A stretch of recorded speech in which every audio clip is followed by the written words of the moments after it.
Ajmeri 24 TV. Subscribe now. Allah subhanahu wa ta'ala মুসলিম উম্মাহ তথা তামাম পৃথিবীর সকল মানুষের জন্য আল্লাহর পক্ষ থেকে আল্লাহ তাআলা নির্ধারণ করেছেন মোট কতটি মাস। সবাই কথা বলেন। আল্লাহ বলছেন ইন্না ইদ্দাতাশ শুহুরি ইনদাল্লাহি 12 শাহরা, নিশ্চয়ই মহান রবের পক্ষ থেকে তোমাদের জন্য নির্ধারিত করা হলো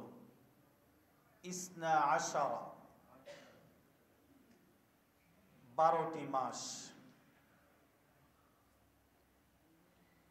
এই 12টি মাসের মধ্যে সর্বপ্রথম যে মাস, এই মাসটির নাম কি? মুহররম। কি নাম?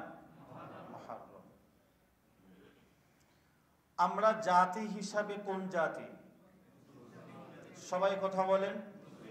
মুসলিম জাতি। মুসলিম জাতির আন্তর্জাতিক, যার মধ্যে দুনিয়ার কোনো মানুষের স্বীকৃত ভাষা নয়, যেই ভাষা স্বীকৃত করেছেন ওই ভাষাটার নাম কি? সবাই কথা বলেন। আরবি। শুধু বাংলাদেশে নয়, তামাম পৃথিবীর সকল মুসলিম জাতির জন্য আল্লাহর পক্ষ থেকে যেই ভাষাটা আসছে সেই ভাষাটার নাম কি? আরবি।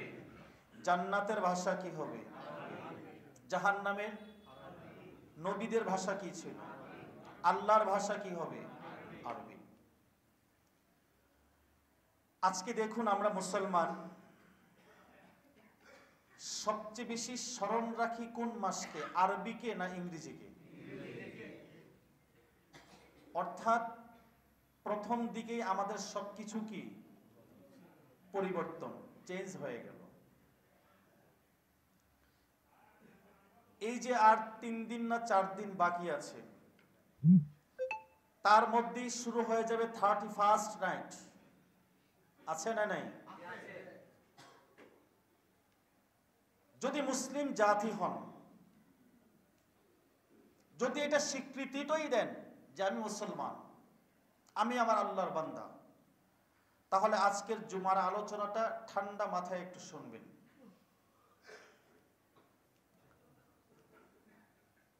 এবার বলুন, আরবি মাস, আরবি ভাষা, এইটা আগে শুরু হয়েছে না খ্রিস্টটা আগে শুরু হয়েছে? জি, আগে কোনটা সৃষ্টি হয়েছে? সর্বপ্রথম যে ভাষা সৃষ্টি হয়েছে তার নাম আরবি ভাষা। কি ভাষা?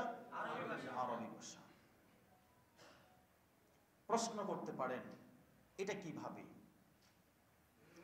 আল্লাহ তাআলা যখন পৃথিবী সৃষ্টি শুরু করেছেন, সেই পৃথিবীর সৃষ্টির প্রথম যেই ভাষাটি ছিল সেই ভাষাটাও কি ছিল?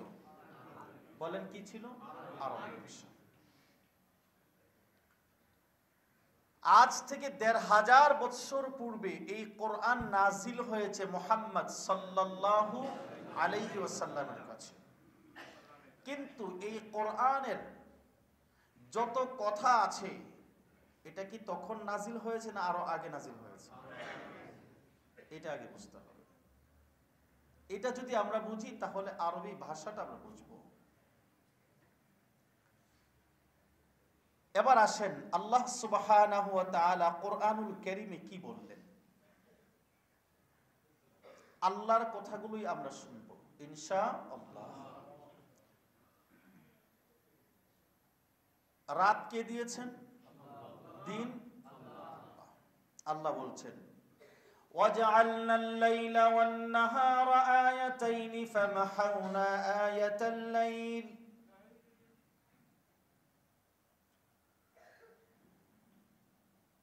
وَجَعَلْنَا آيَةَ النَّهَارِ مُبْصِرَةً لِتَبْتَغُوا فَضْلًا مِّن رَّبِّكُمْ وَلِتَعْلَمُوا عَدَدَ السِّنِينَ وَالْحِسَابَ। রাতকে আল্লাহ সৃষ্টি করেছেন, দিনকেও আল্লাহ সৃষ্টি করেছেন। রাতের মধ্যে রব্বুল আলামিন এমন একটা ঠান্ডা স্তময় একটা সৌন্দর্য দান করেছেন, দিনের সূর্যের প্রখরতার তাপে মানুষ ক্লান্ত হয়ে যায়, টায়ার্ড হয়ে যায়। আল্লাহ সুবহানাহু ওয়া তাআলা তার বান্দার প্রতি কত মায়া। وَجَعَلْنَا اللَّيْلَ وَالنَّهَارَ آيَتَيْنِ فَمَحَوْنَا آيَةَ اللَّيْلِ وَجَعَلْنَا آيَةَ النَّهَارِ مُبْصِرَةً।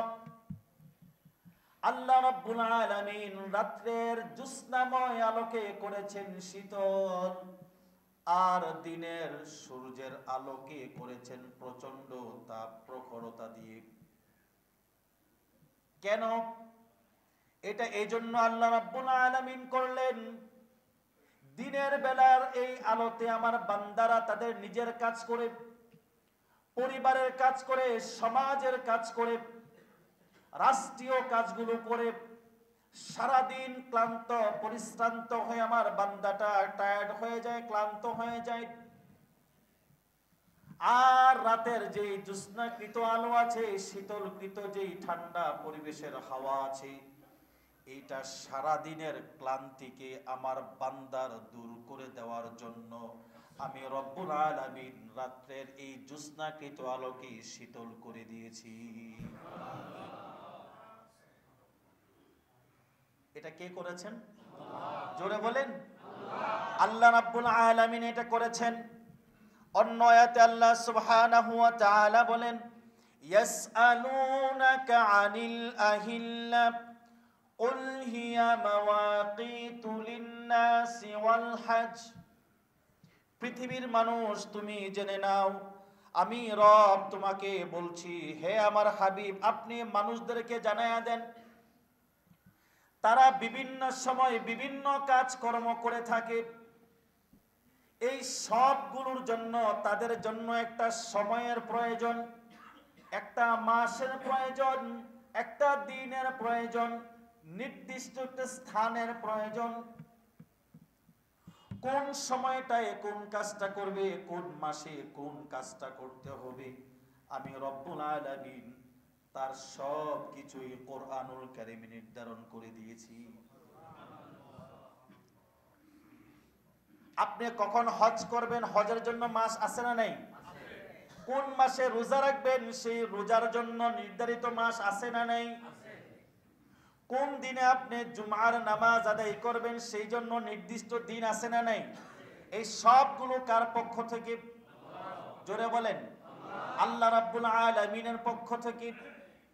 যেই রব সব কিছু করে দিলেন, আজকে আমরা মুসলমান হয়ে সেই রবের বিধানগুলোকে ভুলে গিয়ে আমরা বিজাতিদের যত কিছু আছে, কৃষ্টি কালচার আছে, সব কিছুকে আমরা লালন করি। মুহররম মাস আসলে কয়জন মানুষ বলি হ্যাপি নিউ ইয়ার? কথা বলেন না কেন? বলেন নাকি? মুসলমান হিসাবে কোনটাকে স্বাগতম জানানো দরকার ছিল? অনেকের জবান বন্ধ হয়ে আছে, ধরা খেয়ে যাব। মুসলমান হিসাবে কোনটাকে স্বাগত জানানো দরকার ছিল? মুহররম মাসকে। কিন্তু আমরা স্বাগত জানাই কোন মাসকে? হ্যাপি নিউ ইয়ার, জানুয়ারি মাস 31st নাইট। এবার জিজ্ঞাসা করি, ও মুসলমান জবাব দেন, 31st নাইটের ইতিহাস কি জানেন?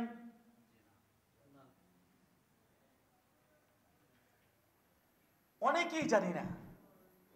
যারা পালন করতেছে এদেরকে জিজ্ঞাসা করবেন, ভাই আপনি যে 31st নাইট পালন করেন, এই 31st নাইটের ইতিহাস কি আপনি জানেন? ইংরেজি খ্রিস্টাব্দ মাস, কি মাস? খ্রিস্টাব্দ মাস। এটা আমরা অনেকেই জানি, যিশু খ্রিস্ট বা ঈসা আলাইহিস সালাতু ওয়াস সালামকে স্মরণ করে এই মাসের কি করা হয়েছে? নাম সংরক্ষণ করা হয়েছে। এই মাস থেকে আমরা এগুলোকে কি করি? গণনা করা শুরু করি। এটার যিনি প্রবর্তক ছিলেন, যিনি এটার নতুনভাবে আবিষ্কার করেছিলেন, গ্রেগরি, যার এটা চূড়ান্ত আবিষ্কার ছিল, সেই রোম সম্রাট যারা এটাকে সর্বপ্রথম পালন করেছিলেন এবং এটাকে কি হিসেবে পালন করেছিলেন, আর এটাকে কেন 31 ডিসেম্বর রাতে করা হয়, আর কেন এটাকে 16 ডিসেম্বর 12টার পূর্বে করা হয়, এটা ইতিহাসটা আগে জানতে হবে। দেখেন, খেয়াল করে বুঝেন, রাত 12টায় শেষ, রাত 12টায় শেষ, একটায় কি শুরু হয়? 31st নাইট, 12টা 1 মিনিটে না, 12টা 1 মিনিটে। দেখছেন, পোলাপাইন সব বুঝে, পোলাপাইন সব বুঝে। অথচ মুসলমানের সন্তানদেরকে যদি এটার মূল ইতিহাসটা জানানো হতো, কত নিকৃষ্ট, এর মধ্যে কত বড় শিরক লুকিয়ে আছে। শতকরা 99% এই মুসলমানের জমিনে এখনো অনেক মানুষ বোঝেই না শিরক জিনিসটা কি। অথচ এই হ্যাপি নিউ ইয়ার নামক জায়গার মধ্যে সবচেয়ে বড় শিরক লুকিয়ে আছে। একটা শিরকের জন্য যে শিরক করে, আল্লাহ তার ব্যাপারে বলছেন, ইন্না শিরকা লাযুলমুন আযীম। যারা শিরিক করে তারা হলো সবচেয়ে বড় অত্যাচারিত, সবচেয়ে বড় জালিম, সবচেয়ে বড় নিকৃষ্ট খারাপ মানুষ। তারা কারা? যারা শিরিক করে। অথচ মুসলমানের সন্তান 31st নাইট আপনি করেন, লজ্জা করে না? এই মুসলমান লজ্জা করে না? আমাদের তো লজ্জা হওয়া দরকার। এটা কার ইতিহাস, কোথা থেকে আসলো জেনেছেন কি? 10 জনে লাভ দিছে, আপনিও লাভ দিচ্ছেন, বলে এটা এমনি করতে হয়। তারা এটাকে কি করলেন? তাদের একটা দেবতা আছে যার নাম জানুস দেবতা। বলেন কি দেবতা?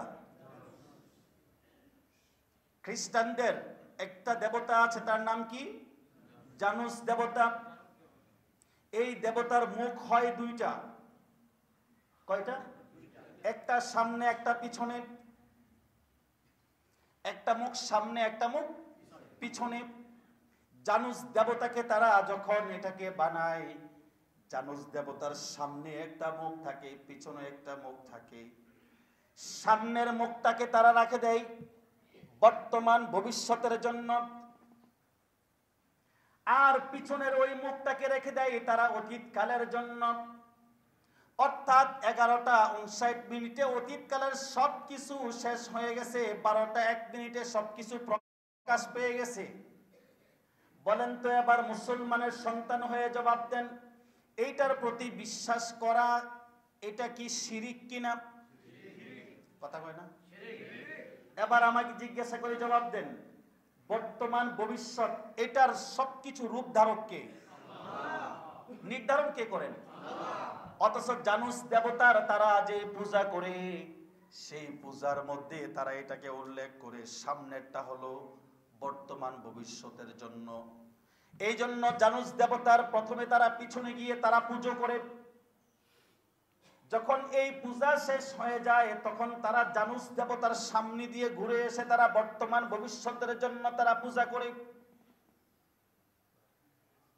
যেই দেবতার নাম তারা দিয়েছেন, এই দেবতার প্রথম যিনি আবিষ্কার করেছেন তার নাম হলো সম্রাট জামশেদ। এই সম্রাট জামশেদের এটা তখন তিনি পরিপূর্ণভাবে প্রচার করতে পারেননি। দ্বিতীয়বারে যখন তিনি আর এটা শেষ করে দিলেন, তখন তিনি আর না পেরে তিনি হতাশ হয়ে গেলেন। হতাশ হয়ে গিয়ে এই দেবতাটার জন্য অন্য একজনকে তারা তৈরি করলেন, আরেকজন নতুন আবিষ্কারক তারা বানালেন। ওই আবিষ্কারকের নাম হলো জুলিয়াস সিজার। নাম কি? Julius Caesar. তাকে বানালেন। এবার আসেন জানুস দেবতার নাম কোথা থেকে এসেছে। জানুস জানুয়ারি, বুঝেন নেই এখনো বুঝেন নেই? জানুস দেবতা, দেবতার নাম কি ছিল? ওই জায়গা থেকে তারা প্রথম মাসের নাম কি করলেন? এই জানুয়ারির 1 তারিখ রাত্রে 12টা 1 মিনিট মুসলমানের সন্তানরা গিয়েও হ্যাপি নিউ ইয়ার করে। এবার জিজ্ঞাসা করি, বলেন এই দেবতা কি মুসলমানের? এর প্রতি বিশ্বাস করা যাবে? এখানে অনেক ইতিহাসবিদ আছেন, অনেক প্রফেসররা আছেন। এই জানুয়ারি মাস তারা তখন নাম আবিষ্কার করলেন। আবিষ্কার করে তারা আস্তে আস্তে করে এটার পরিপূর্ণভাবে তখন শুরু করলেন। তারপরে যখন খ্রিস্টপূর্বে 800 অব্দিতে আরেকজন রিসার্চকৃত ব্যক্তি ছিলেন, তার নাম হলো নওরুজ। কি নাম? নওরুজ। সে আবার এটাকে নিয়ে রিসার্চ করলেন। কেউ কোনোভাবেই একটাকে করতে পারছেন না। শেষ পর্যন্ত নওরুজ তখন করলেন যে আমি এবার আবিষ্কার করব, তার নাম হলো নববর্ষ। কি করব? নববর্ষের প্রথা চালু করব। কিভাবে নববর্ষের প্রথা চালু করব? তখন এই খ্রিস্টাব্দের যারা ছিল তাদের পক্ষ থেকে বলা হলো, এই যীশু খ্রিস্টের নামে যে খ্রিস্টাব্দ চালু করা হয়েছে, এর প্রথম মাস নববর্ষের শুরুতে যাকে দেওয়া হবে তার নাম হলো কি? জানুয়ারি। নাম কি? জানুয়ারি। এবার জিজ্ঞাসা করি, এইটার আবিষ্কার যারা করেছেন তারা সবাই মুসলিম তো? কথা বলে না। এটার পূজা যারা শুরু করেছেন সবাই মুসলিম তো? এখন বর্তমানে আমরা মুসলিমরা বেশি করি না অমুসলিমরা বেশি করে? প্রশ্ন আপনাদের কাছে, জবাবও আপনারাই দিলেন।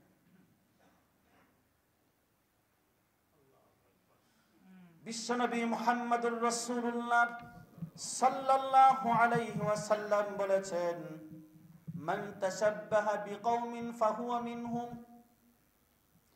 যার সাথে যার আদর্শের বাস্তবতাটা মিলে যাবে, কিয়ামতের মাঠে আল্লাহ রাব্বুল আলামিনের কাছে বিশ্বনবী মুহাম্মদুর রাসূলুল্লাহ সাল্লাল্লাহু আলাইহি ওয়াসাল্লাম বলেন, দুনিয়ার জীবনে যার আদর্শ যে বাস্তবায়ন করবে, কিয়ামতের মাঠে আল্লাহ রাব্বুল আলামিন তার সাথে তার হাসর করবে। এবার যদি আপনার এই আদর্শটা মুহাম্মদুর রাসূলুল্লাহ সাল্লাল্লাহু আলাইহি ওয়াসাল্লামের মতে হয়, সাহাবীদের আদর্শে যদি আপনার জীবনকে আপনি বাস্তবায়িত করেন, পরিচালিত করেন, যদি কোরআনের আইন দিয়ে আপনার রাষ্ট্রকে চালান, আপনার সমাজকে চালান, বিশ্বনবী সাল্লাল্লাহু আলাইহি ওয়াসাল্লামের আদর্শ দিয়ে যদি আপনার সমাজকে আপনি পরিচালনা করেন, তাহলে আপনার এই চলাফেরাটা, আদর্শটা সবটুকু কিয়ামতের ময়দানে আল্লাহ রাব্বুল আলামিনের প্রিয় হাবিব মুহাম্মদুর রাসূলুল্লাহ সাল্লাল্লাহু আলাইহি ওয়াসাল্লামের দলে যারা থাকবেন তাদের সাথে তাদের হাসর হবে। সিদ্ধান্ত আপনার, ডিসিশন আপনার। আপনি কি করবেন? আপনি কোন সিদ্ধান্ত নিতে চান? আপনি কি বিশ্বনবীর সাথে থাকতে চান, নাকি আপনি অন্যদের দিকে থাকতে চান? মনে রাখতে হবে মুসলমান, আমাদের ইতিহাস ভুলে গেলে চলবে না। আমাদের স্বর্ণযুগের ইতিহাসের দিকে ফিরে তাকান।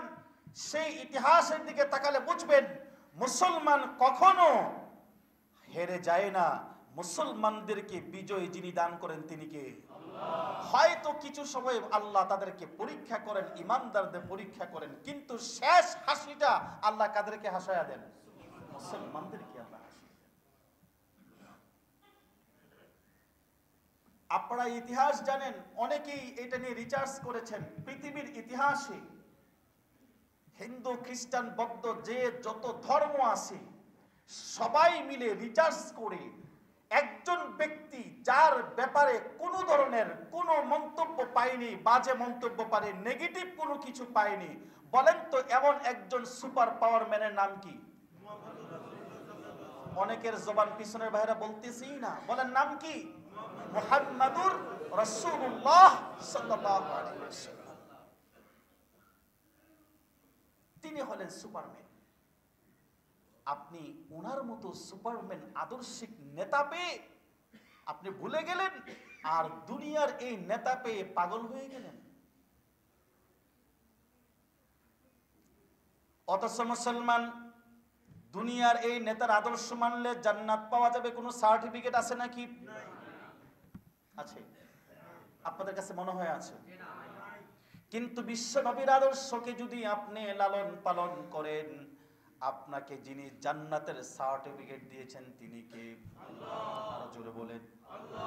সে আল্লাহ রাব্বুল আলামিন বলেন, আমার বান্দারা, আমার কাছে তোমাদেরকে ফিরে আসতে হবে, তবে সাবধান হয়ে যাও, খবরদার পরিপূর্ণ মুসলমান না হয়ে আমার কাছে ফিরে এসো না।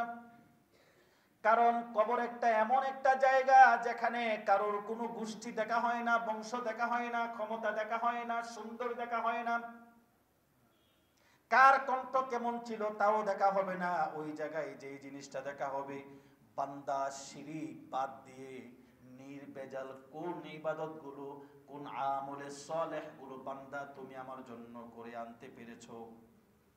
তুমি যদি আমার জন্য কাজ করো, আমার হাবিব সাল্লাল্লাহু আলাইহি ওয়াসাল্লামের আদর্শ মতো তোমার জীবনকে পরিচালনা করো, তাহলে তোমার মধ্যে যদি ছোট্ট আমলগুলো থাকে, একজন মুচিওয়ালা তুমি সারাদিন জুতা পালিশ করো, একজন রিক্সাওয়ালা তুমি সারাদিন রিক্সা চালাও, তোমার টাকা নাই, পয়সা নাই, ক্ষমতা নাই, বাড়ি নাই, গাড়ি নাই, কিচ্ছু নাই, কিন্তু তোমার একজন আছেন, তিনি কে? আল্লাহ। আজান দিছেন, রিক্সা চালান বন্ধ করে নামাজ পড়তে চলে এসেছো, মানুষের সাথে মিথ্যা কথা বলো নাই, হক নষ্ট করো নাই। মনে রাখো, আরেকজন ব্যক্তি তার বাড়ি আছে, গাড়ি আছে, টাকা আছে, পয়সা আছে, ক্ষমতা আছে, সব আছে, কিন্তু রবের পক্ষ থেকে তার ভিতরে হেদায়েত নাই। জেনে রাখো, এমন হাজার লক্ষ মানুষ এক পাল্লায় রাখলে তোমার মতো রিক্সাওয়ালার মর্যাদা যিনি বাড়িয়ে দিবেন তিনি কে? আল্লাহ।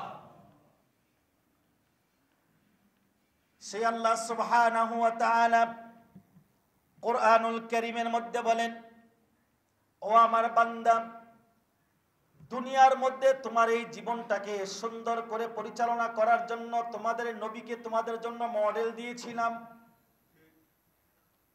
সেই জায়গার মধ্যে আমি আল্লাহ কোরআনের নির্দিষ্ট 12টি মাসের নাম দিয়েছিলাম, 12টি মাস দিয়েছিলাম।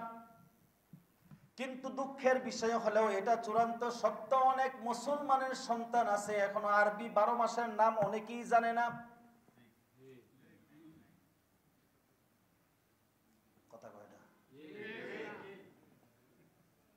কিন্তু ছোট্ট একটা বাচ্চা, তাকে জানুয়ারি ফেব্রুয়ারি সব কিছু শিখাইছেন। আমি বলি না এটা শিখাবেন না, শেখানোর দরকার আছে, তবে মনে রাখবেন মূল গাইডের নাম কি? মূল জিনিসটার নাম কি? মূলটাই যদি না থাকে ডালার কোনো দাম আছে?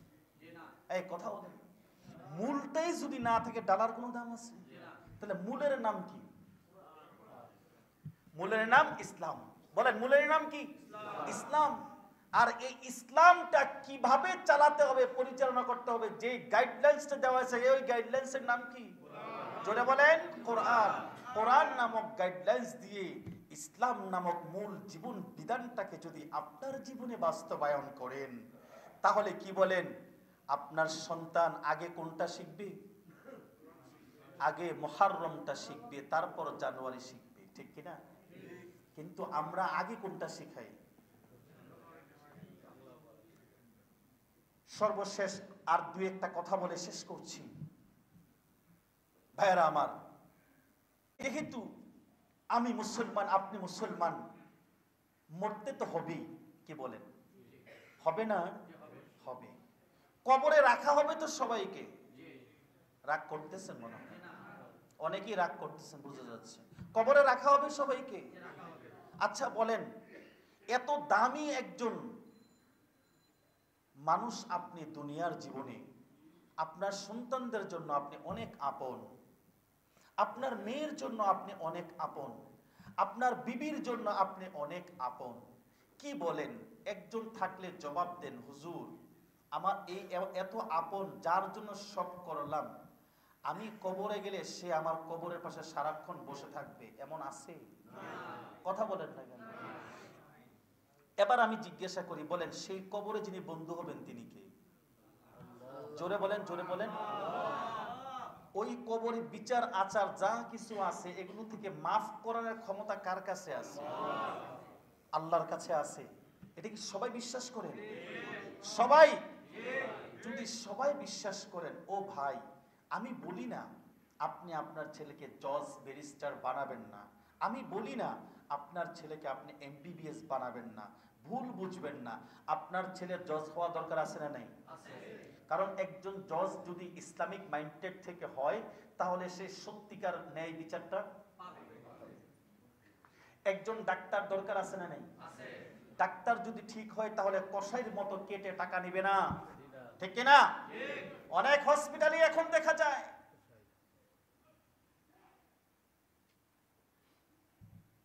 আপনার মেয়েও ডাক্তার হওয়া দরকার আছে না নাই? আমাদের মা বোনদের চিকিৎসার প্রয়োজন আছে না? যদি আমার রাষ্ট্রটাই যদি এমন হয়ে যেত যে মহিলাদের চিকিৎসার জন্য মেয়ে ডাক্তার, আলহামদুলিল্লাহ এখন অনেক জায়গায় তৈরি হয়ে গেছে। এই দিকটা আমাদেরকে নজর বাড়াতে হবে। যদি এইটাই আমরা করতে পারি, মহিলাদের চিকিৎসার ক্ষেত্রে মহিলারাই অবদান রাখবে, তাহলে আমার মেয়েটা এমবিবিএস হওয়া দরকার আছে না নাই? কি বলেন, শালীনতার মধ্যে কি এমবিবিএস হওয়া যায় না? এটা হলো নিজের কাছে এই চেষ্টাটা। এই চেষ্টাটা কার কাছে? নিজের কাছে। আর এই চেষ্টাটার জন্য প্রাথমিকভাবে যদি আপনি এই কোরআনের জ্ঞানটা, ইসলামের জ্ঞানটা যদি আপনি আপনার সন্তানের ভিতরে ঢুকিয়ে দেন, সে আর যাই কিছু হোক অন্তত আপনার ক্ষতি সে করবে না। সে আপনার কি করবে না? কোনো ক্ষতি করবে না। সর্বশেষ কথা, আমাদের ছেলেরা আজকে অনেক ক্ষেত্রে আমাদেরকে মানতে চায় না, আছে না নাই? কারণ কি? আপনি মারা গেলেন, আপনার ছেলে আগে দৌড়ায় মসজিদের হুজুরের কাছে। কথা বলেন, বাস্তব। অথচ আপনার ছেলে আগে হুজুরের কাছে না দৌড়াই আপনার কবরের কাছে যাওয়া দরকার ছিল। কথা বলেন, আপনার ছেলে হুজুরের কাছে আগে না দৌড়াই আপনার ছেলে আগে আপনার কবরে যাওয়া দরকার ছিল। কিন্তু আপনার ছেলে ওখানে যায় না কেন? যে ওখানে গিয়ে কি করতে হবে সন্তান এটা জানেই না। তাহলে গিয়ে কি করবে? তাহলে আপনি কেমন বাবা হলেন যে আপনি মরার পরে আপনার সন্তান আপনার কবরে দাঁড়িয়ে আলহামদুটা পড়বে, সূরা ইখলাসটা পড়বে, আয়াতুল কুরসিটা পড়বে, দুরূদটা পড়বে, আপনার জন্য রব্বির হামহুমা বলে দোয়া করবে। আপনার সন্তান এটাই জানে না, যার জন্য সব করে গেলেন। আফসোস লাগে না? আফসোস কি একটু হয় না ভাই? আর কবে? এই জন্য আমি বিনয়ের সাথে অনুরোধ করব, আপনি শিখান, কিন্তু আপনার সন্তানটাকে একটু কোরআন শিখান। আপনার সন্তানটাকে একটু কোরআন শিখান, আপনার মেয়েটাকে একটু কোরআন শিখান। তাকে মার্কেটে, লাইব্রেরিতে অনেক ইসলামিক বই আছে না নাই? আপনি কিছু ইসলামিক বই কিনে নিয়ে দেন। মা তোমার জন্য এটা কিনে আনলাম, মাঝে মাঝে একটু সত্য পড়ো, সারাদিন তো ফেসবুকে থাকো, তো ফেসবুকে না থেকে সরাসরি বুকে একটু থাকো, বইটা একটু দেখো, এখানে কিছু ভালো জিনিস কথা আছে, একটু বলেন না। আপনার সন্তানটার জীবনটা পরিবর্তন হয়ে যাবে। এই জন্য আমরা 31st নাইটকে হা বলবো না না বলবো? 31st নাইটকে হা বলবো না না বলবো? না বলবো। এখানে যারা প্রশাসনের দায়িত্বশীল আছেন, আমি বিনয়ের সাথে অনুরোধ করব, বিশেষ করে ঢাকা মহানগর, এই যে ফানুস আর পরে আরো অনেক কিছু উড়ায়, গত কিছুদিন আগেও একবার, গত বছর না তার আগের বছর, এই ফানুস জ্বালাতে গিয়ে আগুন লেগে অনেক কিছু ছাইপাই হয়ে গেছে, ঠিক না? অনেক মানুষ মারা গেছে। বিশেষ করে ঢাকা মহানগরীতে যারা দায়িত্বে আছেন, আপনাদের কাছে আমি এই রমনা থানা কমপ্লেক্স মসজিদের খতিব হিসাবে আপনাদের কাছে আমার বিনীত আরজ থাকবে, বিশেষ করে ঢাকা মহানগরে যেন কোনো অঞ্চলে, কোনো এলাকায় এই ধরনের ফানুস, আতশবাজি, কোনো ধরনের ডেক সেট, ডিজে গান, এই ধরনের কোনো কিছু যেন অন্তত ঢাকা মহানগরীতে না হয়। কারণ মনে রাখবেন, আপনার এই একটা নির্দিষ্ট নায়ের, এইটাও আপনার জন্য একটা নাজাতের উসিলা হতে পারে।